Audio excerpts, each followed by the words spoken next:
Imagine relying on AI to tell you who's smiling at your jokes, and then turning that into the joke itself. That's exactly what Chris McCausland does. Picture this. You're a blind comedian on stage, and you point your phone at your interviewer and ask AI to describe what it sees. The AI responds, "She's a lady in a pinstripe suit. She has a pretty warm expression. Looks like she's listening to you." Chris grins and asks, "Does she look interested?" The AI observes her leaning forward and concludes, "I'd say the vibe was positive." The room erupts in laughter. Then Chris turns the camera on the audience. Do they look interested? After scanning the crowd, the AI reports back. Yes, they look pretty engaged. Some of them have smiles. I'd say you have their attention. That's Chris McCausland using AI, not just as a lifeline, but as a laugh line. Hi everyone, Andy here, and welcome back to the AI Breakdown, where we unpack the weird, wonderful, and world-changing sides of artificial intelligence. Today's episode is about someone who sees AI differently than most of us, literally. Chris McCausland is a British stand-up comedian who lost his sight to retinitis pigmentosa by his early 20s. You might know him as the first blind winner of Strictly Come Dancing in 2024, a victory that shot him into the mainstream spotlight. But what makes Chris fascinating isn't just his dance moves or his comedy chops. It's how he's embraced technology, especially AI, as both a practical tool and a source of endless comic material. For Chris, AI isn't just changing how he navigates the world, it's also giving him fresh ways to make us laugh. This is a story about accessibility meeting humour, about genuine curiosity driving real change, and about how one person's relationship with technology can show us all something new about where we're headed.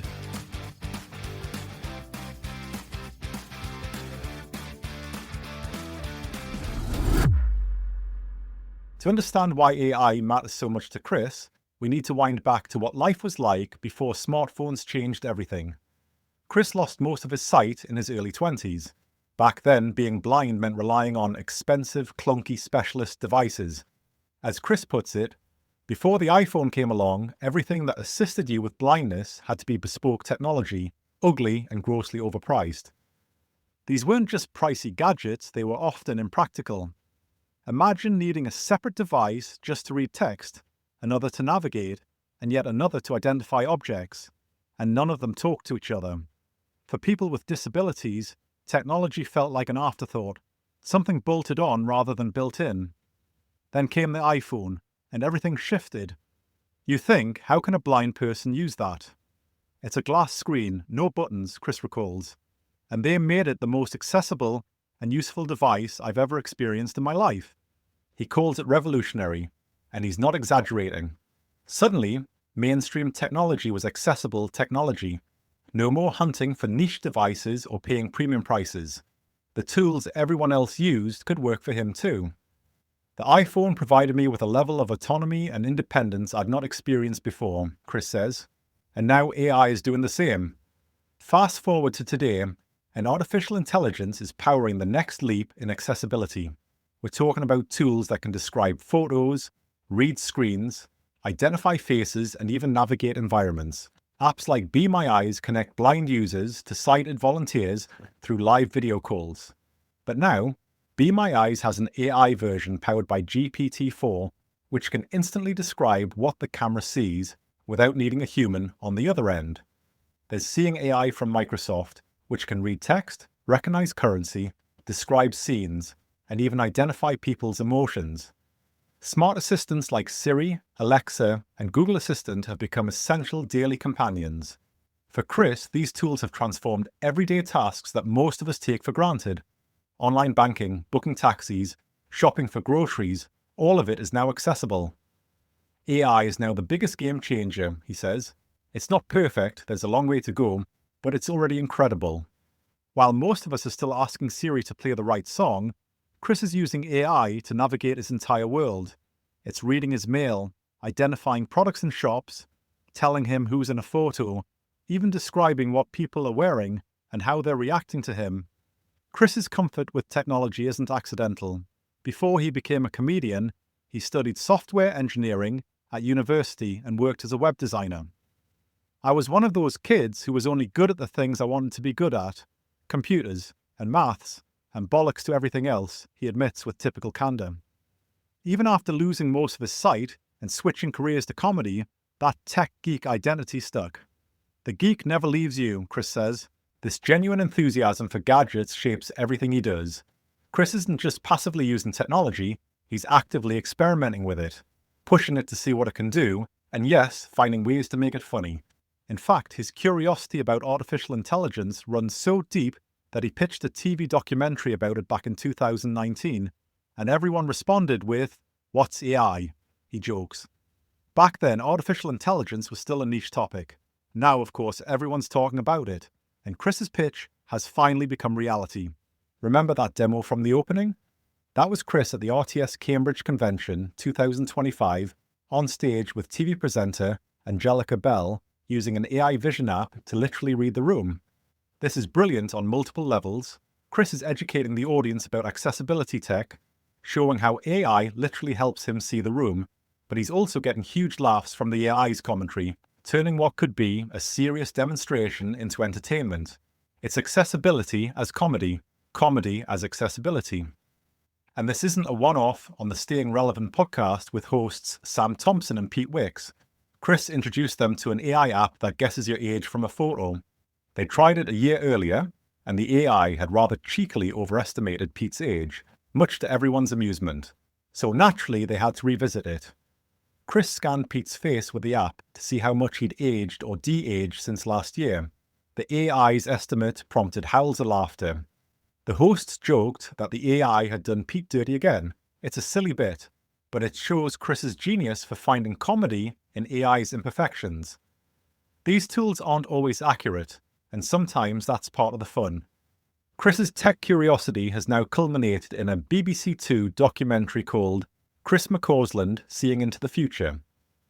It's a personal and, by all accounts, funny exploration of how cutting-edge technology might further transform his life.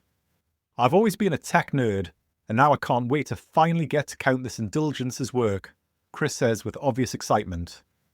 In this 1-hour special, Chris travels across the UK and to Silicon Valley, getting hands-on with next-generation innovations.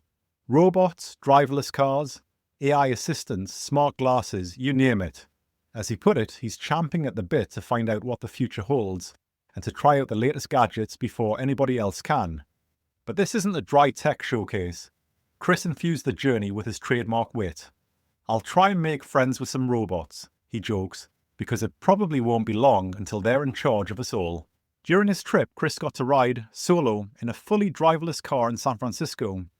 "For the first time in my life, I sat in a car that had nobody else in it. It was remarkable," he shares. Clearly thrilled, he even got to program a personal tune to play when the self-driving car arrived to pick him up. That detail, that giddy excitement about customizing his robot chauffeur's entrance music, that's pure Chris. He finds joy in the details that show how far we've come.